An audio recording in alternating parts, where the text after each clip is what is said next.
अब हम जानेंगे कि सप्लाई और डिमांड को चार्ट्स पर कैसे पहचान सकते हैं।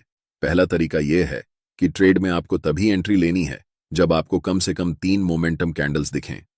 हो सकता है कि एक मोमेंटम में 4-5 बड़े कैंडल्स हों, लेकिन कम से कम 3 तो होना ही चाहिए, तभी हम ट्रेड में एंट्री ले सकते हैं। जैसे कि इन 3 मोमेंटम कैंडल्स को देखो। ध्यान रखना कि ऐसे छोटे कैंडल्स को सप्लाई और डिमांड मत समझना। इस एग्जाम्पल में हम इन 3 ग्रीन मोमेंटम कैंडल्स का इस्तेमाल करेंगे। दूसरा चीज आपको यह करना है कि ऐसे एरिया ढूंढना है जहां से मोमेंटम शुरू हुआ है, और उन तीनों कैंडल्स के जस्ट प्रीवियस वाले कैंडल पर हम एक रेक्टेंगल बॉक्स ड्रॉ करेंगे।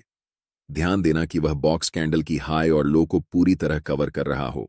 अब जो आपको चार्ट्स पर यह रेक्टेंगल एरिया दिख रहा है, यह पूरा एरिया एक डिमांड जोन है, और अगली बार जब भी प्राइस इस जोन में आएगा तब यहां से आपको बाय ट्रेड में एंट्री करनी है।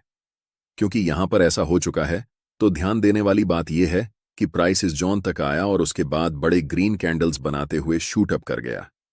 सोचिए, अगर आप ऐसी जगह पर मार्केट में ट्रेड एंट्री करते हैं तो आप बहुत ज्यादा पैसा बनाने वाले हैं। चलिए अब एक और एग्जाम्पल देखते हैं। इन 3 बड़े रेड कैंडल्स पर ध्यान दें। यहां पर हमें इन कैंडल्स को सिलेक्ट करना है और इन 3 कैंडल्स के प्रीवियस कैंडल की हाई और लो को टच करते हुए राइट साइड की तरफ खींचते हुए एक रेक्टेंगल बनाना है। यह रेक्टेंगल एरिया एक स्ट्रॉन्ग सप्लाई जोन है, इसलिए हमें वेट करना है कि प्राइस दोबारा इस सप्लाई एरिया में आए। और जैसे ही प्राइस सप्लाई जोन के पास आती है, मैं चाहता हूं कि आप ध्यान से देखें कि क्या होता है। प्राइस इस जोन में आने के बाद थोड़ा कंसोलिडेट होती है और फिर एक स्ट्रॉन्ग रेड कैंडल बनाते हुए नीचे चली जाती है। यहां पर प्राइस लिटरली इस सप्लाई जोन के पास आने के बाद कोलैप्स कर जाती है। इससे आप सीखते हैं कि सप्लाई और डिमांड जोन को चार्ट्स पर कैसे पहचानते हैं। अब हम जानते हैं एक और मेथड, जिसे हम कंसोलिडेशन मेथड कहते हैं। इस चार्ट पर नजर डालें। यहां पर प्राइस एक टाइट रेंज में ऊपर नीचे हो रही है, जिसे हम कंसोलिडेशन जोन कहते हैं। अब हम एक रेक्टेंगल टूल लेंगे और इस पूरे कंसोलिडेशन जोन को कवर करते हुए राइट साइड की तरफ रेक्टेंगल को ड्रॉ करेंगे। ध्यान से देखिए कि प्राइस इसके बाद क्या करती है। प्राइस इस कंसोलिडेशन जोन को तोड़ने के बाद रीसेट के लिए ऊपर जाती है, और जैसे ही वह रेक्टेंगल बॉक्स को टच करती है, प्राइस वहां से नीचे की तरफ आने लगती है। तीसरा मेथड है आपको ऐसे एरिया को खोजना जहां पर मैक्सिमम नंबर में कैंडल्स की लंबी विक्स हों। चार्ट्स पर विक्स का बनना हमें बताता है कि प्राइस उस लेवल से रिजेक्ट हो रही है, और ऐसे लेवल को मार्केट में रिजेक्शन लेवल कहा जाता है। जहां पर मल्टीपल लॉन्ग विक्स वाले कैंडल्स बने हुए हैं, वहां क्या करेंगे कि रेक्टेंगल टूल सेलेक्ट करके इस पूरे विक्स वाले कैंडल्स को कवर करते हुए रेक्टेंगल बॉक्स को राइट साइड की तरफ खींचेंगे। आपको दिखेगा कि अगली बार जब प्राइस इस लेवल पर आई तो प्राइस यहां से बड़े बड़े ग्रीन कैंडल्स बनाते हुए शूट अप कर गई। इसे हम कह सकते हैं कि यह एक बहुत ही स्ट्रॉन्ग डिमांड जोन है।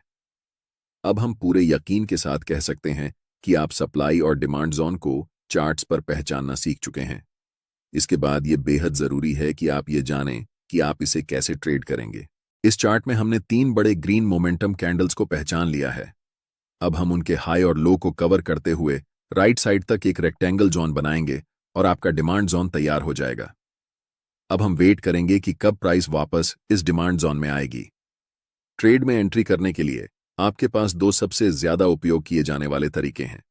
पहला तरीका है कि आप एक बाय लिमिट ऑर्डर प्लेस कर सकते हैं, ताकि जब भी प्राइस इस डिमांड जोन में आए तो ऑटोमेटिकली बाय ट्रेड में एंट्री हो सके। दूसरा तरीका यह है कि आप मैन्युअल बाय ऑर्डर लगा सकते हैं जब प्राइस इस लेवल पर आती है। हम ज्यादातर दूसरे तरीके को ही प्रेफर करते हैं, क्योंकि याद रखना चाहिए कि डिमांड जोन कितना भी स्ट्रांग क्यों ना हो, हमेशा यह चांस रहता है कि प्राइस उस लेवल को ब्रेक कर दे। अब हम वेट कर रहे हैं कि कब प्राइस इस डिमांड जोन के पास वापस आएगी।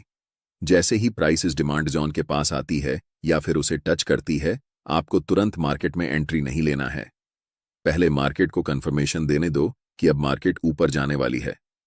आप देख सकते हैं कि यहां पर एक 2G कैंडलस्टिक पैटर्न बना है, और ये लंबी विक्स हमें बताती है कि प्राइस यहां से रिजेक्शन ले रही है। लेकिन हम अभी भी कंफर्म नहीं हुए हैं कि प्राइस ऊपर ही जाने वाली है, इसीलिए हमें और इंतजार करना पड़ेगा।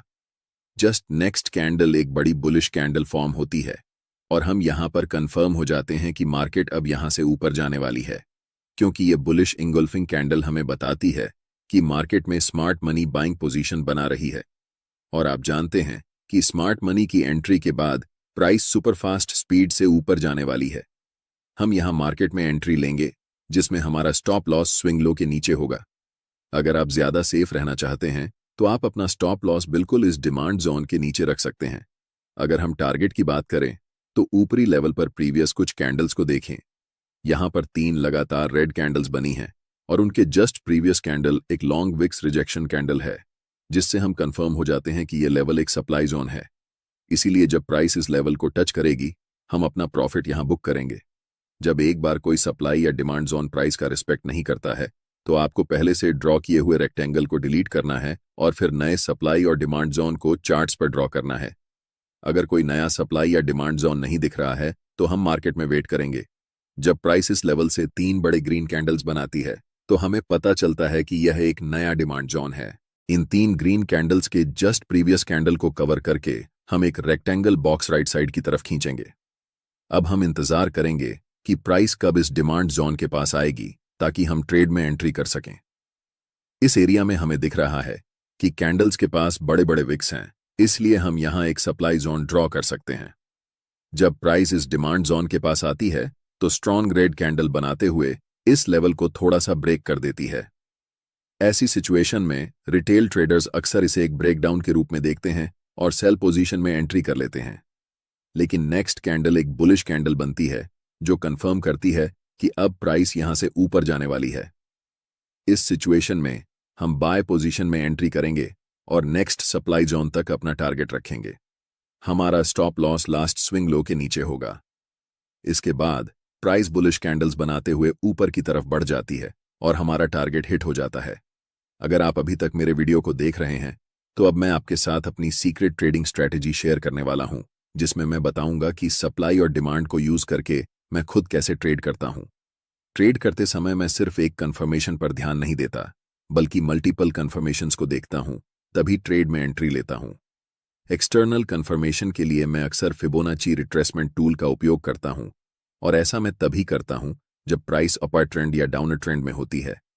फिबोनाची टूल को कभी भी साइडवेज मार्केट में यूज नहीं करना चाहिए, और यहां एक अप ट्रेंड है, इसलिए हम फिबोनाची टूल को ड्रॉ करेंगे।